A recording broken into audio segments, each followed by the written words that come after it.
Astaghfirullah. Bismillahirrahmanirrahim. Assalamualaikum warahmatullahi wabarakatuh.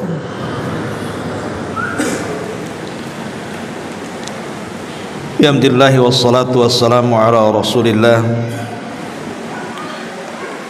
wa ala alihi wa sahbihi wa mawalah wa la hawla wa la quwwata illa billahi wa ba'du.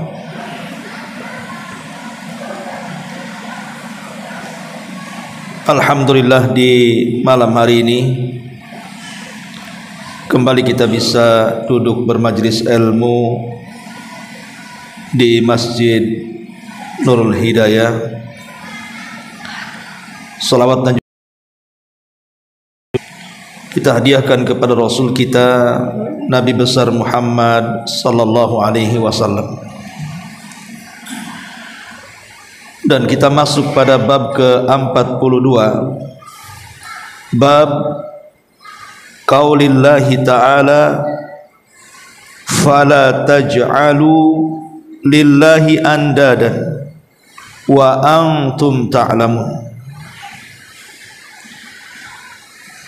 Bab firman Allah subhanahu wa ta'ala, maka janganlah kamu membuat sekutu untuk Allah, padahal kamu mengetahui bahwa Dia Allah subhanahu wa ta'ala adalah zat yang Maha Esa. Kemudian Abdullah ibn Abbas radhiyallahu anhuma memberikan catatan kepada ayat ini. Qala Ibnu Abbasin fil ayah, al-andadu huwa syirku akhfa min dabibin namli ala safatis sauda fi dhulmatil layli wa huwa an taqula wallahi wa hayati ya fulan wa hayati wa taqulu laula kalibatu hadha la atana lusus wa laula al-battu fid dari la atana lusus wa qaulur rajuli li sahibihi ma syaa Allah wa syi'ta wa qaulur rajuli laula Allah wa fulan la taj'al fiha fulanan hadha kulluhu bihi syirkun. Rawahu Ibnu Abi Hatim. Berkata Abdullah ibn Abbas radhiyallahu anhuma dalam mentafsirkan ayat tersebut mengatakan, yang dimaksud al-andad, membuat sekutu untuk Allah, adalah perbuatan syirik, di mana syirik sesuatu perbuatan dosa yang lebih sulit dikenali daripada semut kecil yang merayap di atas batu hitam pada malam hari yang gelap gulita,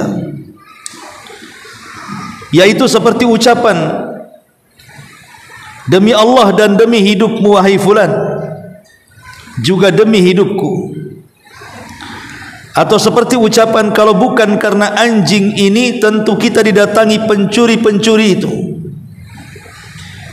atau seperti ucapan kalau bukan karena angsa yang di rumah ini tentu kita didatangi pencuri-pencuri tersebut, atau seperti ucapan seseorang kepada kawan-kawannya, ini terjadi karena kehendak Allah dan kehendak kamu, atau seperti ucapan seseorang kalaulah bukan karena Allah dan fulan, oleh karena itu janganlah anda menyertakan si fulan dalam ucapan-ucapan di atas, karena bisa menjatuhkan anda ke dalam kesyirikan.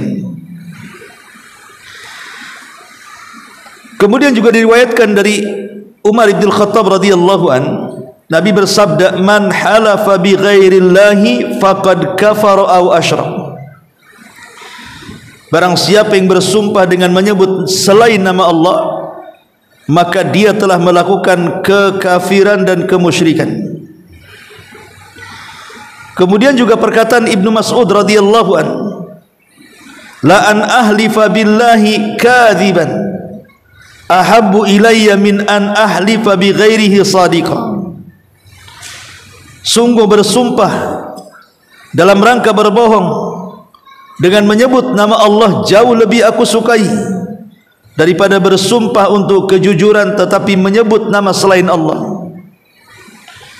Kemudian diriwayatkan dari Hudzaifah, Nabi SAW bersabda, la taqulu ma sya'allahu wa sya'a fulan, walakin qulu ma sya'allahu thumma sya'a fulan.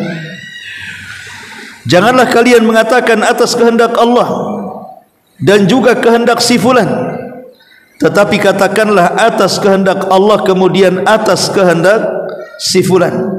Hadis ini dikeluarkan Abi Dawud dengan sanad yang baik. Waja'an Ibrahim An-Nakhai, dan juga dari Ibrahim An-Nakhai, annahu yakrahu an yaqula a'udzu billahi wa bika, wa yajuz an yaqula billahi thumma bika. Qala wa yaqul laula Allah thumma fulan, wa la taqulu laula Allah wa fulan. Diriwayatkan dari Ibrahim An-Nakhai bahwa ia melarang ucapan seseorang, aku berlindung kepada Allah dan kepadamu, tetapi ia memperbolehkan ucapan aku berlindung kepada Allah kemudian kepada kamu, serta ucapan kalau bukan karena Allah kemudian karena si fulan, dan ia tidak memperbolehkan ucapan kalau bukan karena Allah dan karena si fulan. Inilah matan daripada bab fala taj'alu lillahi andadan wa antum ta'lam. Baik, kita akan jelaskan apa yang dikehendaki oleh pengarang di sini. Ma'asyiral muslimin wal muslimat rahimakumullah. Di sini pengarang ingin menjelaskan kepada tentang bahayanya kesyirikan, baik itu syirkul akbar ataupun syirkul akbar, baik syirik kecil ataupun syirik besar. Maka Nabi SAW sangat melarang perbuatan kesyirikan. Tentu ada alasannya. Kenapa kemudian kesyirikan itu dilarang dalam Islam? Bahkan dikategorikan dosa yang sangat besar. Bahkan sekecil-kecilnya dosa syirik, tetap dosanya lebih besar dibandingkan dosa besar. Jadi kalau orang melakukan dosa syirik walaupun kecil, lebih besar dosanya dibandingkan zina, dibandingkan khamr, dibandingkan judi, dibandingkan membunuh, dan begitu seterusnya. Itu sekecil-kecilnya kesyirikan. Bagaimana mungkin kemudian syirik yang lebih besar dibandingkan itu? Tentu lebih jauh lagi dosa yang akan diterimanya. Makanya para ulama mengatakan banyak kerusakan dan madarat yang akan ditimbulkan bagi orang-orang yang melakukan kesyirikan. Satu, syirik ini adalah mahanatul lil insan. Manusia merendahkan diri. Jadi para pelaku syirik ini, dia sedang menghinakan dirinya. Allah Subhanahu wa taala sudah memuliakan, walaqad karramna bani Adam, kami sudah muliakan anak Adam, tapi karena dia berlaku syirik, hakikatnya dia telah menghinakan dirinya sendiri. Kenapa? Karena dia tunduk kepada yang sesama makhluk dengan dia. Tunduk itu harusnya kepada Allah, bukan kepada makhluk. Makanya menundukkan diri kepada makhluk Allah itu sebenarnya kehinaan. Maka syirik itu hakikatnya membawa kehinaan kepada manusia.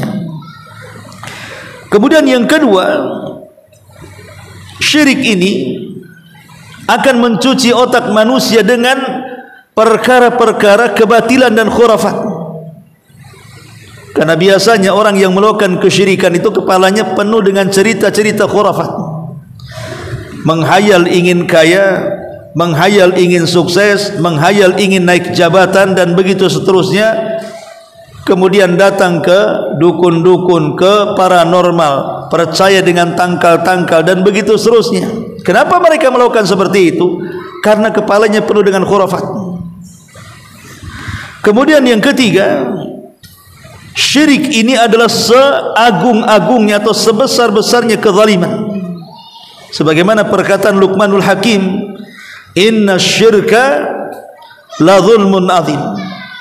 Syirik ini adalah kezaliman yang nyata, bahkan sezalim-zalimnya kezaliman, dan Allah tidak suka dengan kezaliman. Kemudian yang keempat, syirik ini adalah sumber malapetaka, sumber perasaan takut yang mendalam kepada para pemiliknya. Karena orang yang menyekutukan Allah itu sebenarnya dia tidak yakin juga dengan sesembahan yang disembahnya. Apalagi kalau seandainya tangkal dan jimat yang selama ini diandalkannya tiba-tiba tidak berfungsi, mulai dia ketakutan. Jangan-jangan dukunnya cabul, jangan-jangan dukunnya dusta, jangan-jangan dukunnya palsu. Mulai dia ketakutan di situ. Karena dia bergantung kepada makhluk yang lemah, yang tidak memiliki kekuatan. Kemudian yang kelima, syirik ini membatalkan banyak amal saleh yang sudah kita kerjakan. Kalau seandainya manusia hidup dari mulai lahir sampai mati tidak pernah bermaksiat kepada Allah, dihabiskan malamnya dengan qiyamul lail, dihabiskan siangnya dengan siyamun nahar, dihabiskan hartanya disedekahkan, tapi sebelum kematiannya satu kali menyekutukan Allah subhanahu wa ta'ala, maka amalan yang selama ini sudah dikumpul-kumpul dan ditumpuk-tumpuknya percuma, karena satu kesyirikan mampu membatalkan semua amalan. Allah mengatakan, la in asyrakta la yahbatanna amaluka wa la takunanna minal khasirin. Kalau engkau melakukan kesyirikan wahai Muhammad, maka akan batal seluruh amal. Kalau saja setaraf Nabi SAW saja melakukan kesyirikan bisa batal amalnya, macam mana pula kita yang bukan Nabi? Kalau seorang Nabi melakukan kesyirikan, percuma kenabiannya, lalu kita ini siapa? Maka ingat bahwa kesyirikan ini bisa menghapuskan amal-amal saleh. Maka takutlah dengan kesyirikan. Kemudian yang keenam, syirik ini sababul khulud fin nari jahannam. Syirik ini menyebabkan pelakunya di dunia keluar daripada Islam, dan di akhirat masuk neraka dan tidak akan pernah keluar. Karena para pelaku syirik ini akan dikekalkan di dalamnya selama-lamanya. Dan lebih daripada itu, kesyirikan ini bisa memecah belah umat. Wala takunu minal musyrikin minal ladina farraqu dinahum wa kanu syi'an kullu hizbin bima ladaihim farihun. Dalam surah Rum 31 Allah mengatakan, janganlah kalian seperti orang-orang musyrik, orang-orang yang memecah belah agama mereka, dan mereka terbagi menjadi beberapa kelompok, di mana masing-masing kelompok berbangga dengan kelompoknya. Maka syirik ini bisa memecah belah umat, dan banyak lagi bahaya-bahaya yang akan ditimbulkan dari kesyirikan di sini. Lah pengarang di sini memulakan babnya dengan menyebutkan bab firman Allah Subhanahu wa taala, fala taj'alu lillahi andadan. Janganlah kalian menjadikan Allah Subhanahu wa taala tandingan-tandingan selain daripada Allah, padahal kalian tahu bahwa Allah itu zat yang Maha Esa.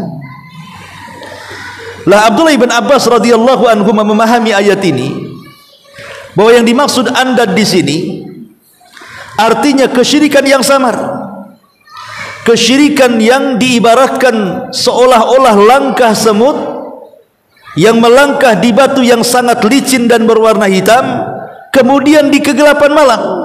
Kira-kira semutnya tampak tidak? Semutnya hitam, batunya hitam, di kegelapan malam. Apa yang ditampak coba di situ?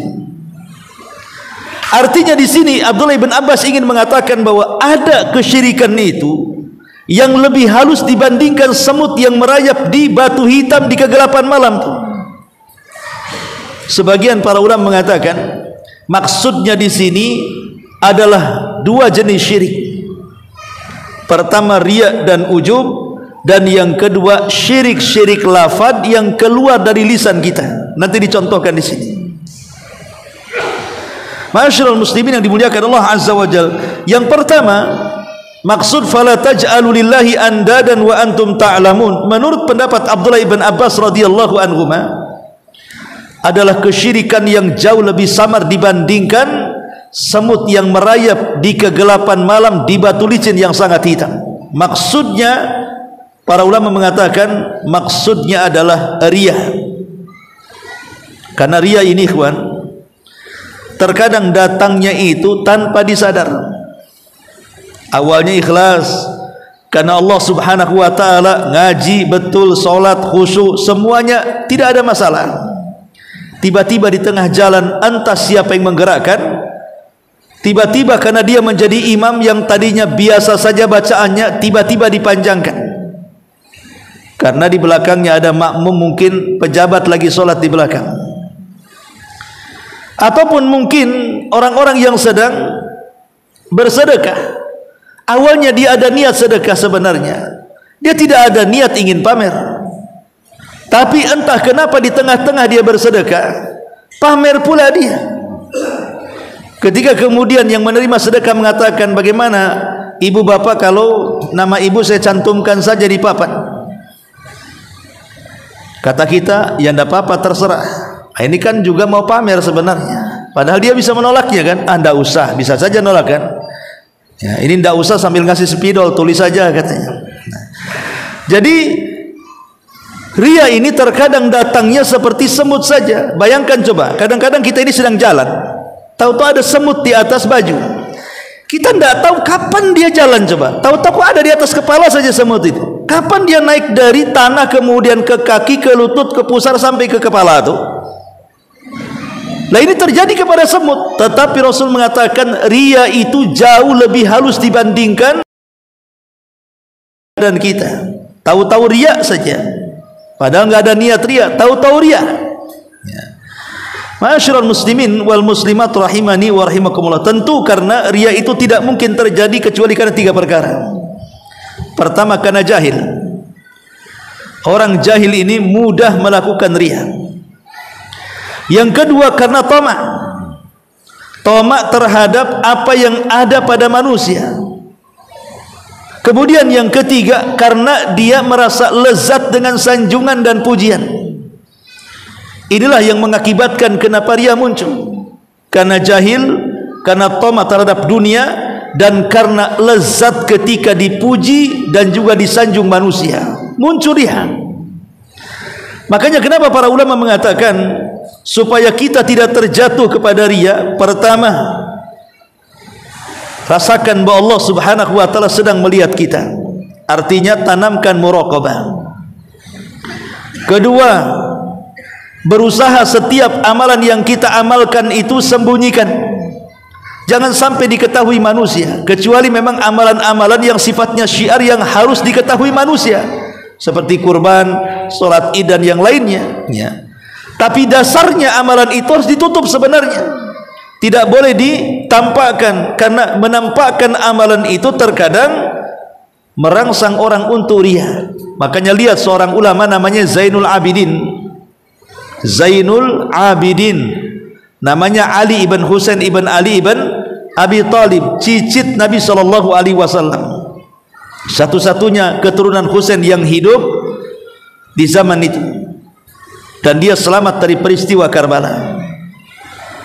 Husain ini kan diberikan anugerah oleh Allah kekayaan yang banyak, tapi dia orang yang paling menyembunyikan amalannya, sehingga orang-orang miskin dan fuqara mengatakan bahwa kami tidak pernah melihat Zainul Abidin menyumbangkan hartanya, padahal dia orang kaya. Orang-orang miskin ini tidak tahu diri, padahal setiap malam Ali ibn Husain atau Zainul Abidin ini memanggul gandum, kemudian meletakkan di rumah-rumah fuqara wal masakin kota Madinah. Minimalnya satu malam dia letakkan 70 pintu, dan tidak pernah kekurangan. Dia tahu kapan habis, kapan masih ada. Kalau sudah waktunya habis, maka dia akan datang meletakkan gandumnya lagi. Begitulah hari-harinya Zainul Abidin menghabiskan ibadah, bersedekah dengan sedekatus sir, sedekah yang tidak diketahui kecuali Allah Subhanahu wa taala. Baru diketahui kapan? Setelah dia meninggal. Di mana pemandi jenazahnya menceritakan bahwa di bahu kanan dan kiri Zainul Abidin ini seperti pekerja kasar, penuh dengan kapalan, karena biasa memanggul gandum. Seiring dengan kematian Zainul Abidin, hilang pula tuh gandum-gandum yang biasa diletakkan di rumah fuqara wal masakin, sehingga manusia geger satu kota Madinah, dan mereka baru tahu siapa yang selama ini memberi makan mereka setiap malam. Yang mereka tuduh pelit, rupanya dia pula yang dermawan. Itulah bagaimana kemudian Zainul Abidin menjadi percontohan. Kalau kita ingin terbebas dari riya, maka yang kedua, al-hirsu ala kitmanil a'mal, upayakan sembunyikan amal kita. Kemudian yang ketiga, berdoalah kepada Allah Subhanahu wa taala, karena bagaimanapun doa itulah yang menjadikan hati kita semakin tetap. Abu Bakar Siddiq radhiyallahu an pernah bertanya kepada Nabi sallallahu alaihi wasallam dan mengatakan, ya Rasulullah, bagaimana caranya aku bisa melepas diri dari kesyirikan? Maka Nabi sallallahu alaihi wasallam mengatakan, wahai Abu Bakar, ucapkanlah zikir ini selepas salatmu. Kemudian Rasul mengajarkan, Allahumma inni a'udzubika an usyrika bika wa ana a'lam wa astaghfiruka bima la a'lam. Ya Allah, aku berlindung kepadamu dari kesyirikan yang aku ketahui, dan aku memintakan ampun kepadamu dari kesyirikan yang tidak pernah aku ketahui. Maka Nabi SAW, kalau engkau membaca zikir ini selepas salat, maka engkau akan berlepas diri dari kesyirikan dan para pelakunya. Maka berdoalah dengan doa yang diajarkan Nabi SAW kepada Abu Bakar. Yang keempat, lihatlah akibat orang-orang yang riya, baik di dunia ataupun di akhirat. Orang yang riya ini, ikhwatu fiddin, di dunia saja sesak dadanya kalau kurang pujian. Kadang-kadang amalan yang sudah diamalkan menjadi penyesalan dalam hidupnya. Kenapa saya banyak-banyak nyumbang kalau pujiannya cuma satu baris? Kenapa saya lebih-lebihkan sumbangannya kalau hanya sekalimat, dua kalimat saja yang ditulis, katanya. Harusnya kan satu buku tuh dia memuji saya. Kalau perlu mungkin dicorong-corong speaker. Kadang-kadang orang yang riya itu sakitnya dalam sekali kalau sedikit pujiannya.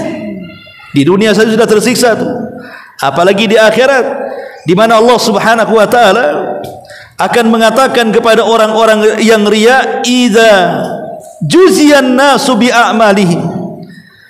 Nanti pada hari kiamat, apabila manusia sudah dibalas terhadap amal-amal mereka, maka Allah berfirman kepada orang-orang yang riya, idhabu ilal ladzina kuntum turauna fid dunya fanzuru hal tajiduna indahum jazaa. Kalian jangan datang kepadaku minta balasan, kata Allah. Cari orang-orang yang dulu di dunia kalian minta pujiannya. Cari orang-orang yang dulu di dunia yang kalian minta sanjungannya, minta balasan kepada dia. Diusir oleh Allah ketika manusia datang kepada Allah minta balasan. Allah mengatakan, ngapain kalian datang kepadaku? Carilah balasan itu daripada orang yang kalian minta sanjungannya. Tersiksa di akhirat karena amalannya tidak diterima oleh Allah Subhanahu wa taala. Dan yang terakhir, menghindari riya adalah berusaha untuk berijtihad, menambatkan selalu hati kepada Allah Subhanahu wa ta'ala, dan bermujahadah. Setiap kali ada rasa riya, balikan lagi ke ikhlas. Setiap kali muncul riya, balikan lagi ke ikhlas. Seperti antum salat, Allahu Akbar, ikhlas. Di tengah-tengah riya, balikan lagi ke ikhlas sampai salam, supaya salatnya diterima Allah Subhanahu wa ta'ala. Ma'asyiral muslimin yang dimuliakan Allah Azza wa Jalla, ini yang pertama, penafsiran fala taj'alu lillahi andadan wa antum ta'lamun. Kata Abdullah ibn Abbas, maksudnya adalah syirik yang lebih halus dibandingkan semut yang merayap di batu hitam di kegelapan malam. Maksudnya adalah bahaya riya. Yang kedua, bahwa yang dimaksud perkataan fala taj'alu lillahi andadan wa antum ta'lamun adalah kesyirikan yang sangat halus, di mana manusia tidak menyadarinya, adalah syirik syirik yang berkenaan dengan lafaz. Terkadang kita ini mengucapkan kalimat-kalimat tidak sadar rupanya kalimat yang kita ucapkan itu ada kesyirikan di situ. Walaupun sekali lagi mungkin tidak sampai syirkul akbar yang mengeluarkan pelakunya dari Islam, tapi minimalnya jatuh kepada syirkul asghar, dan sekecil-kecilnya syirkul asghar dosanya lebih besar dibandingkan zina, membunuh, berzina dan begitu seterusnya. Dan itu tidak disadari, terlontar begitu saja. Nah, seperti apa contohnya? Di sini contohkan beberapa kalimat. Seperti seseorang mengatakan apa namanya? Wallahi wa hayati. Demi Allah dan demi hidupku. Bahkan demi hidupku. Kalimat ini tidak boleh diucapkan karena menggandengkan sumpah dengan kalimat waw, artinya menyamakan sumpah Allah dengan sumpah makhluknya.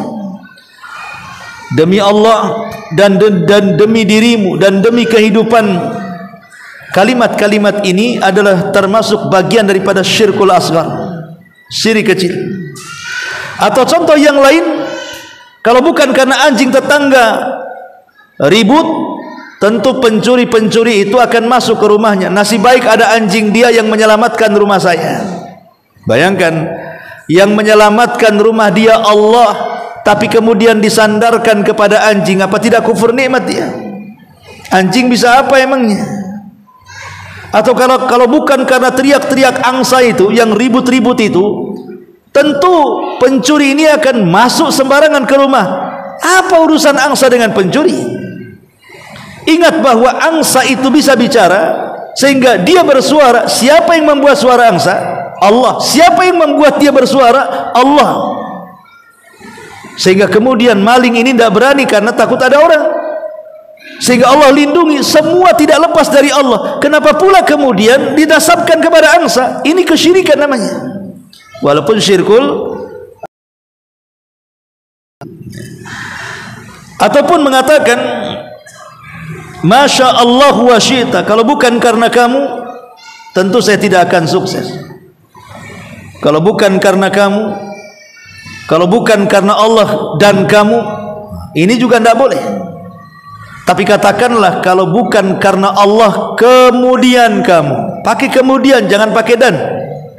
Karena dan itu mensejajarkan. Kalau kemudian itu tidak mensejajarkan. Makanya para ulama membolehkan mengganti kalimat waw dengan summa, kalimat dan kemudian. Maka dibolehkan kalau bukan karena Allah kemudian kamu. Jangan katakan kalau bukan karena Allah dan kamu. Itu kesyirikan. Apalagi Allah ditiadakan langsung dikatakan kalau bukan karena kamu. Ini lebih kurang ajar lagi ya. Maka, dan itu di masyarakat banyak yang seperti itu. Ada orang-orang yang sok-sokan kan begitu. Kalau bukan karena saya, nah itu selalu tuh kita dengarkan. Kalau bukan karena saya kau tidak akan jadi pejabat. Kalau bukan karena saya kau tidak akan sukses. Kalau bukan karena saya kau akan begini, begitu, begini dan macam-macam. Untung ada kamu. Kalau bukan karena kamu. Ini kan kalimat-kalimat yang biasa di masyarakat diucapkan. Mereka tidak sadar bahwa mereka sedang menafikan Allah Azza wa Jalla dalam lafaz. Dan ini termasuk kesyirikan walaupun syirkul asghar. Tapi dalam setiap kata, kalau bisa libatkan Allah Subhanahu wa ta'ala dalam. Kalau bukan karena Allah kemudian jasamu. Kalau karena Allah kemudian karenamu. Bahasakan kalimat-kalimat seperti itu supaya kita terhindar dari kesyirikan. Ma'asyiral muslimin yang dimuliakan Allah Subhanahu wa ta'ala. Makanya kalau kita simpulkan, maka syirik akbar ini, syirik asghar ini ada yang berkaitan dengan riya dan ujub, ada yang berkaitan dengan lafaz-lafaz yang keluar dari lisan-lisan kita. Kemudian pengarang mengatakan, menukil perkataan Umar bin Khattab radhiyallahu anhu, Nabi SAW bersabda, "Man halafa bi ghairillahi faqad kafara aw asyrak." Barang siapa yang bersumpah kepada selain Allah Subhanahu wa taala, maka dia telah melakukan kekufuran dan kesyirikan. Maksudnya bersumpah kepada selain Allah adalah kekufuran yang tidak sampai mengeluarkan pelakunya dari Islam, dan kesyirikan maksudnya di sini syirkul asghar, syirik kecil, bukan syirik besar. Karena kalau bicara tentang sumpah, Abdullah ibn Abbas radhiyallahu anhuma, beliau mengatakan ada 4 jenis kalimat syirik asghar yang termasuk kategori anda tandingan-tandingan kepada Allah. Yang pertama, bersumpah dengan selain Allah, bersumpah dengan selain nama Allah Subhanahu wa taala, sebagaimana yang dicontohkan, demi hidupku, demi cintaku padamu, demi lautan, demi gunung, demi apalah, pokoknya demi itu. Harusnya kan demi Allah. Kenapa kemudian dia diberikan kepada makhluk? Demi hidupmu, demi hidupku, demi gunung, demi bumi, demi langit, demi apa kan? Maka kalau dia menyebut nama selain Allah, dipastikan kesyirikannya, tetapi syirkul asghar. Yang kedua, menggandengkan sumpah terhadap Allah dengan makhluknya. Dia masih tetap bersumpah dengan Allah, tapi digandengkan dengan sumpah yang lainnya. Wallahi, demi Allah, dan demi hidupmu, dan demi hidupku. Nah, itu kan menggandengkan namanya. Sudah bersumpah atas nama Allah, digandengkan pula dengan sumpah kepada selain Allah. Ini juga syirkul asghar. Kemudian yang ketiga, menyandarkan nikmat kepada selain Allah. Contohnya adalah kalau bukan karena anjing tetangga, kalau bukan karena angsa tetangga, kalau bukan karena sirine tetangga dan begitu seterusnya, tentu rumah saya kebakaran, rumah saya kemalingan, rumah saya kerampokan dan begitu seterusnya. Maka sebenarnya hakikatnya dia telah kufur nikmat. Kenapa? Karena menyandarkan nikmat kepada selain Allah, seolah-olah anjing itulah yang menyelamatkan dia, seolah-olah angsa itulah yang menyelamatkan dia, seolah-olah sirina itu yang menyelamatkan dia. Itu namanya kufur nikmat. Ya. Dan contoh sekali yang banyak di masyarakat, umpamanya kita naik sepeda motor nih, boncengan, tiba-tiba dari depan ada kontainer. Karena kelihaian nih si sopir nih yang di depan, piawai dia pakai motor, akhirnya bisa menghindar. Pada secara logika kena tabrak kontainer, tapi dia bisa menghindar dan selamat. Kata yang dibonceng, untung Pak sopir memang lihai, makanya kita selamat. Tidak boleh kalimat ini.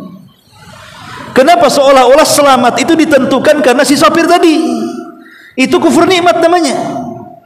Anda selamat bukan karena si sopir. Yang menyelamatkan Anda itu Allah Subhanahu wa taala. Sopir itu sebab saja. Makanya kalimatnya jangan seperti itu. Untunglah sopirnya bagus, untunglah kemudian sopirnya lihai. Mungkin dia sudah pakai SIM, mungkin kalau nggak pakai SIM tak pandai dia. Jadi kalimat-kalimat seperti hindari. Lalu yang benar seperti apa? Kita katakan kalau bukan karena Allah, kemudian Pak sopir. Nah, begitu. Inilah kalimat tauhid. Dibiasakan kalimat seperti itu. Jangan kufur nikmat. Allah yang kasih nikmat tiba-tiba dinasabkan kepada si sopir. Enak kali si sopir itu. Nah, ini juga diantara kufur nikmat yang mendatangkan kepada syirkul asghar. Kemudian yang keempat, menyandarkan kehendak Allah kepada kehendak selain Allah Subhanahu wa taala.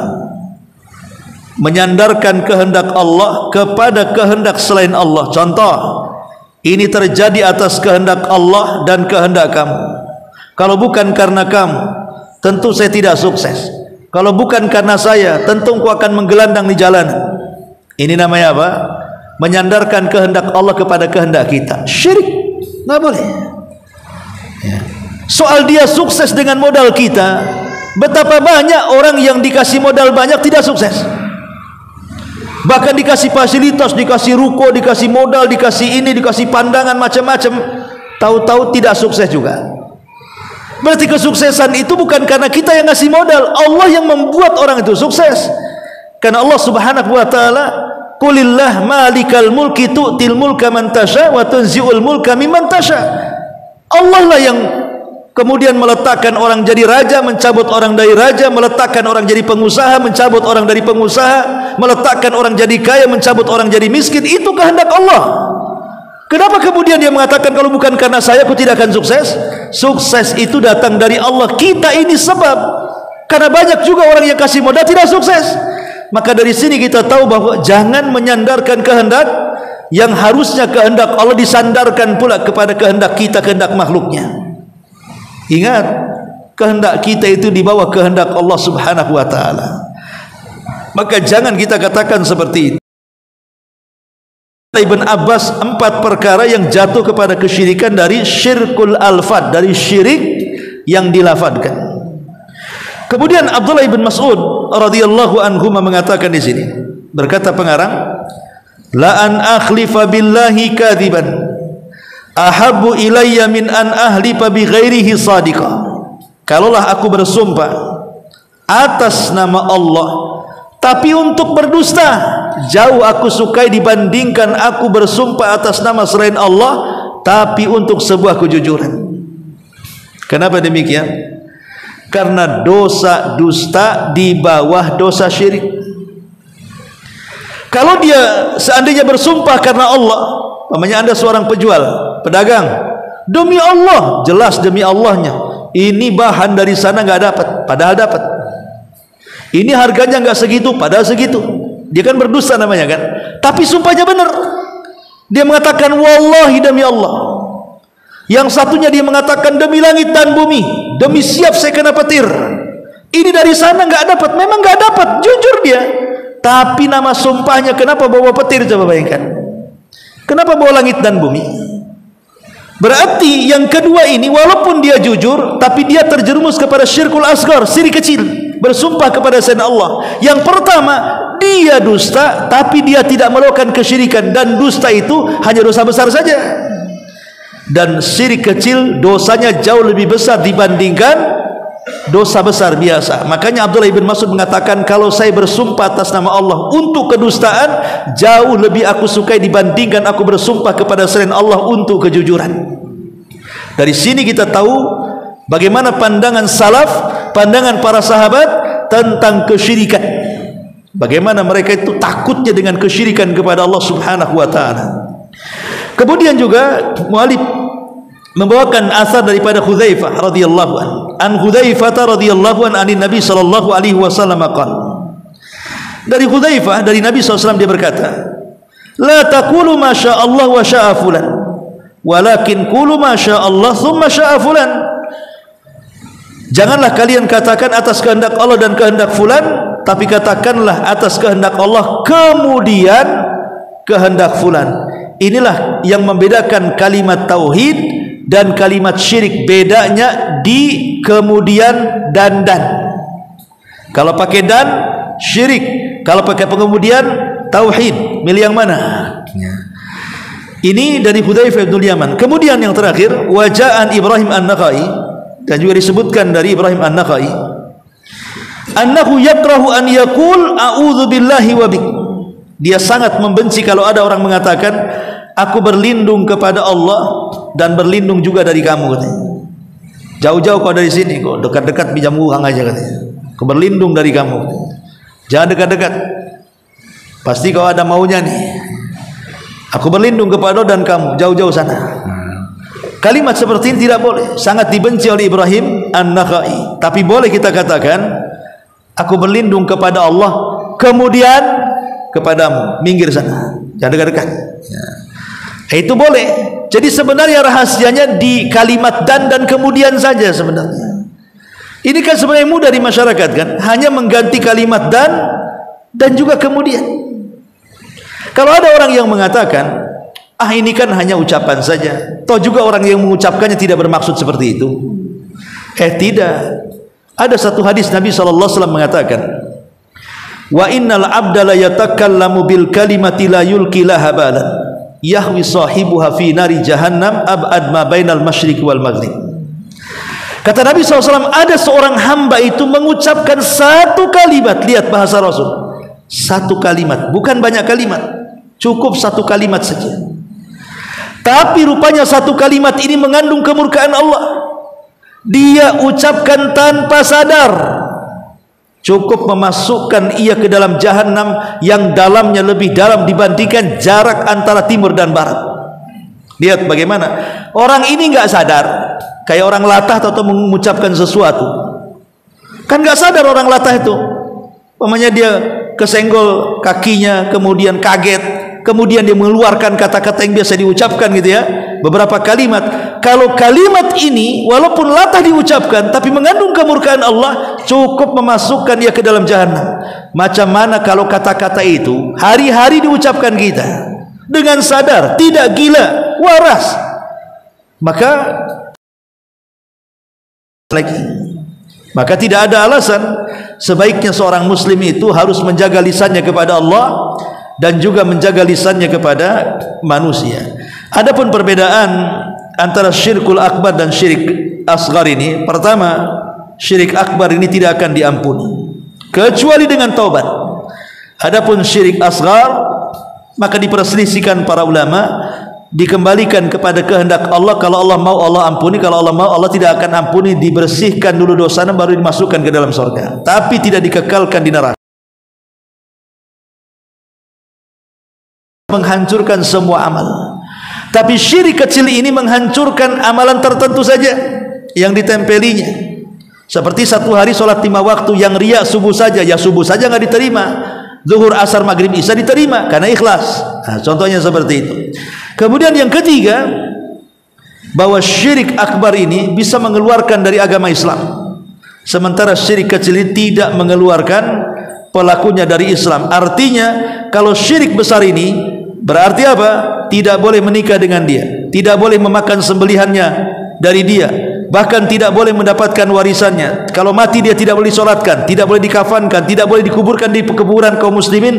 Layaknya dia orang kafir, dia bukan bagian dari kita, campakkan ke kuburan yang lainnya. Itu kalau syirik besar. Tapi kalau syirik kecil masih muslim, masih boleh nikah dengan dia, masih bisa memakan sembelihannya, masih juga bisa mendapatkan warisnya, kalau mati masih disolatkan, dan begitu seterusnya. Kemudian yang keempat, syirik besar kalau masuk neraka dipastikan dia kekal dan tidak akan pernah keluar. Tapi kalau syirik kecil tidak dikekalkan dan akan memungkinkan keluar. Dan yang terakhir, syirik besar menghalalkan jiwa dan harta untuk diambil. Tapi syirik kecil tidak, tetap terjaga hartanya, terjaga darahnya, dan tetap dilindungi dalam naungan Islam. Itulah perbedaan antara syirkul akbar dan syirkul asghar. Adapun syirkul akbar jelaslah kan, tidak perlu dijelaskan, artinya perkara-perkaranya sudah jelas, seperti menyembelih kepada kuburan, pada selain Allah, bernazar kepada selain Allah, isti'adzah kepada jin seperti yang dilakukan dukun-dukun, kemudian berdoa kepada selain Allah, minta ke kuburan, minta ke tempat-tempat keramat, minta ke pohon-pohon yang dikeramatkan, atau tempat-tempat atau kawah-kawah, gunung-gunung dan lain sebagainya. Atau seseorang berkeyakinan tentang hujan itu betul-betul datang karena bintang fulan, bintang ini dan itu. Dia tidak pernah menyandarkan kepada Allah Subhanahu wa taala, dan banyak lagi, baik dalam rububiyah, baik dalam uluhiyah, baik dalam bab asma dan juga sifat. Syirkul akbar ini selalu ada di dalamnya. Maka hati-hati dari kesyirikan, karena bagaimanapun dosa syirik dosa yang tidak akan terampuni selamanya. Makanya Allah di sini mengatakan, fala taj'alu lillahi andadan wa antum ta'lamun. Jangan jadikan Allah tandingan kepada selain Allah, padahal kalian tahu bahwa Dia adalah Zat yang Maha Esa. Wallahu alam. Sekira sudah Isya, kita tutup dengan doa kafaratul majlis. Subhanaka wa bihamdika asyhadu an la ilaha illa anta astaghfiruka wa atubu ilaik. Allahu ta'ala alam. Assalamualaikum warahmatullahi wabarakatuh.